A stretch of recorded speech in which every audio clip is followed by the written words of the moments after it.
सुट्टीच्या दिवशी बापलेक गाडीवर बसून गार्डनमध्ये गेलो. जुजू खेळायचा म्हणून खुश झालेल्या लेकीला आधी जुजू खेळवला.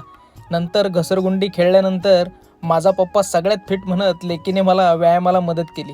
पप्पा तुमचं पोट वाढलंय म्हणत लेकीने दम देऊन पोटाचा व्यायाम करायला लावला. आणि नंतर फुलपाखरू कसं उडतं हे खुश झालेल्या लेकीला दाखवून घरी गेलो आणि सूर्यनारायणाला नमस्कार करून लेकीचा छान छान पा घेतला.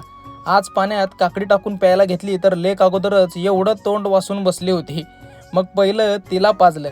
नंतर नेहमीप्रमाणे भगवद्गीता वाचायला घेतली. त्यात लिहिलं होतं, पांडवांच्या पक्षात श्रीकृष्ण असल्याने विरुद्ध पक्षाला विजयाची आशा नव्हती, म्हणून धर्माने जो चालेल त्याच्या पक्षात साक्षात परमेश्वराला यावेच लागेल, नाही का. इकडे शेअर मार्केटची गुपितं पाहता पाहता लेक असं तोंड भरवून खात होती. मग मी पण बायकोने बनवलेला पैलवानी शेक पिऊन घेतला आणि लेकीचा शेअर मार्केटचा वेबिनार संपल्यावर तिला असं झोपू घातलं. बाकी सुट्टीचा थोडाफार आराम बिराम चालायचाच, नाही का.